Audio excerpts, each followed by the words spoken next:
The times we live in are highly characterized by technological advancement, from how we attend meetings at work, how we shop, and as of recently, even cigarettes have seen a switch to what is called vapes.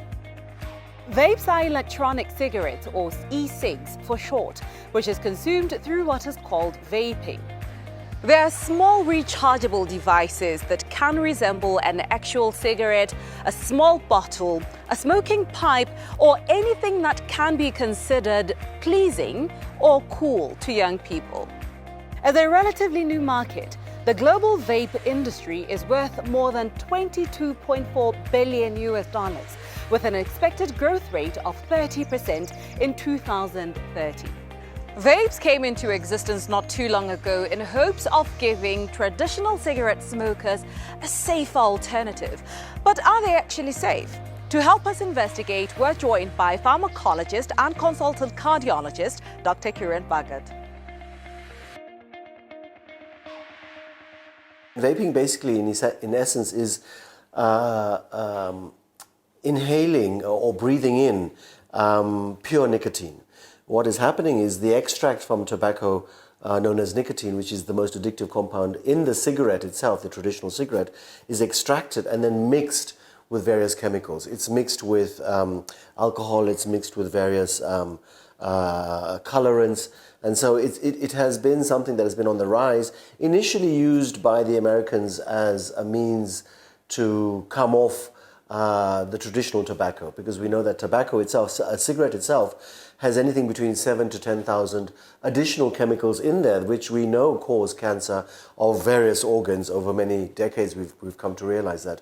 And nicotine itself has not been shown to be as harmful. And so the tobacco industry actually, in order to hold on to its customers, because in North America and Europe, the anti-tobacco campaigns have been very successful and there's been a decline in the consumption of traditional cigarettes. And so clever marketers within the tobacco industry have developed this compound, which they've targeted initially to tobacco users to say this is a means to which you can actually come off your addiction to cigarettes. And I must say that neither the Center for Disease Control, the CDC, or the FDA, which is the Federal Drug Administration in the US, have approved this as a means to come off or reduce your addiction to nicotine. And I think for some reasons that I'm not sure, it clicked on to the younger generation. Because it's odorless, sometimes it's actually fragranced. You know, it comes in these beautiful colors, beautiful smells. You can't smell the tobacco, you can't smell it on your clothes, you can't smell it on your breath. And it was something that people could hide away. You know, you didn't have to light something up, you didn't have to throw something away, you didn't have to buy a box of 20 cigarettes or whatever comes in a box of cigarettes. And so it appealed to the youngsters, and the industry itself has now launched itself full throttle into the teenage adolescent group. And this is the problem we're having, because I think the youngsters today are not aware that this vaping doesn't come without side effects. So are there any health risks associated with vaping? I think in terms of vaping, one needs to understand it's very young in the market. And so when we look at side effects, for example, with tobacco or with sugar or with alcohol, these are long-term studies that have been conducted over 20, 30, 40, 50 years, looking at people who've taken long-term cigarettes or sugar or alcohol and say these are the multiple effects. And so with vaping, what we have is a limited amount of data, but the data that we have is very worrisome. So the immediate effects are short-term, where you may have gum disease, you may get asthma. If you're asthmatic, it may trigger your asthma. You may get headaches. Nicotine causes a high, but also raises your adrenaline, so you get palpitations. It may raise your blood pressure. And in Australia and in North America, they've described vaping-associated lung disease, where it actually causes issues with the lungs and can cause you to be in hospital. We've seen associated effects of women or girls vaping and they're pregnant, and the nicotine going into the baby, and we know that's highly dangerous to the baby. We know also that nicotine affects the brain, and it reduces the ability of the brain cells. And remember, these are teenagers, and the teenage brain is still growing. Those centers, the frontal part of the brain, which determines what you should and shouldn't do, are still developing. We all know the teenage brain is different to the adult brain. The want to go out and test something, try something, explore, dangerous or not. and those parts are blunted when you give nicotine, because you're blocking the ability of these brain cells to actually grow and connect with each other. In terms of the long-term effects, we're not sure, because we don't have enough data, but we do know there's a particular condition called a popcorn type pneumonia, where what happens is the nicotine goes in with the chemicals that are mixing with the nicotine, the isopropyl alcohol, the colorants, the stabilizers within the vaping actually go into the lungs and inflame the lungs, and we call it a popcorn lung, where it actually causes scarring of the lung tissue that looks like popcorn on an X-ray.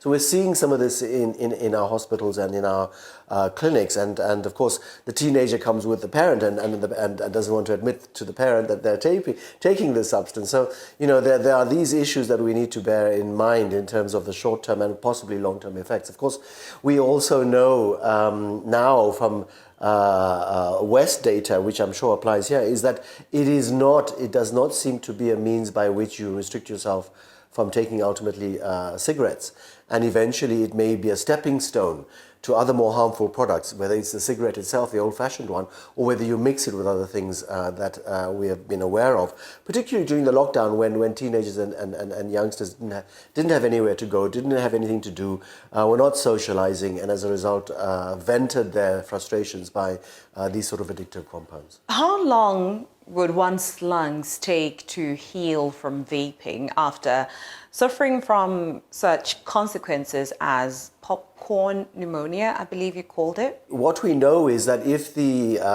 youngster, we shouldn't say just youngsters, but I'm sure because there are adults that are using this as well, with exposure to it, if you find that you're short of breath, if you find that you're coughing, if there's blood-stained sputum, if you find that you can't breathe or you're getting tired, an X-ray shows that you have injury, the data is showing that stoppage of that compound may improve it.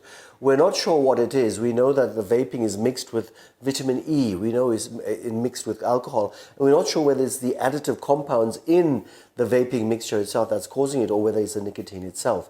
But we do know that actually out of sight, out of mind, or out of body will actually get it to heal itself.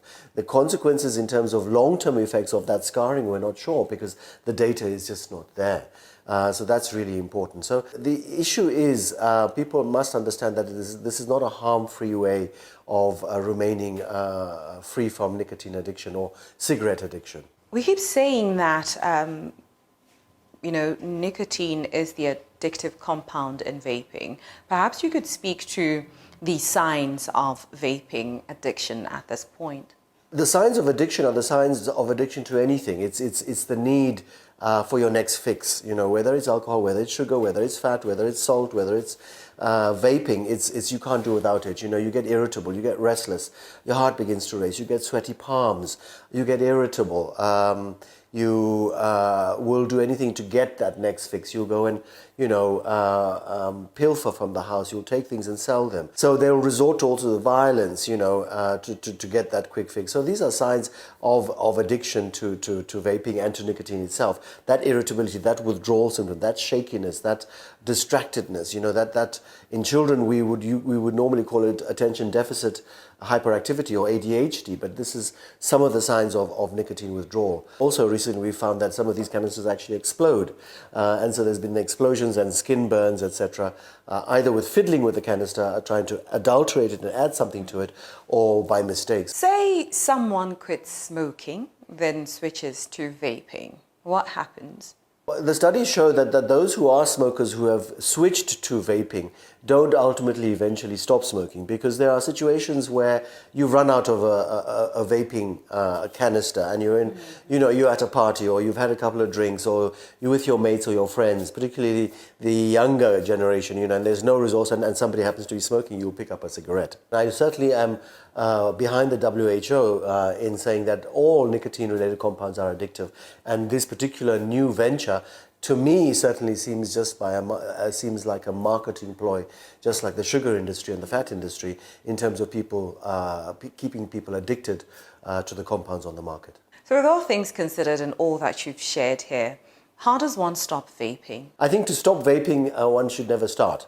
And that's difficult because now it seems to have penetrated deep down into our teenage and youngster community. And so, it is that age where you listen more to your peers than your parents. You listen more to your peers than your teachers. Often, I mean, I have gone past the teenage group, but often the child will say, well, what do you know, mum and dad? This is harmless, this is safe, this is not addictive. And so we need to start marketing campaigns and health campaigns to say, this is something that you need to be aware of, both within the school, the public sector, as well as to regulate it in terms of, who it's sold to, when it's sold to, is it taxed, where is it available, how is it actually regularly checked by, for example, BOMRA, the regulatory authority, in terms of its content, where is it imported from? Because a lot of this stuff is coming into the country unawares and people are buying it from very suspicious sources. So it's regulation of this industry that needs to be tackled before it explodes in front of our eyes in terms of an addicted younger population that, with addiction, unfortunately with vaping comes other addictive habits, whether it's alcohol, whether it's nicotine in form of cigarettes, or whether it's other substance abuse such as marijuana, cocaine and heroin, which, we're not immune to in Botswana.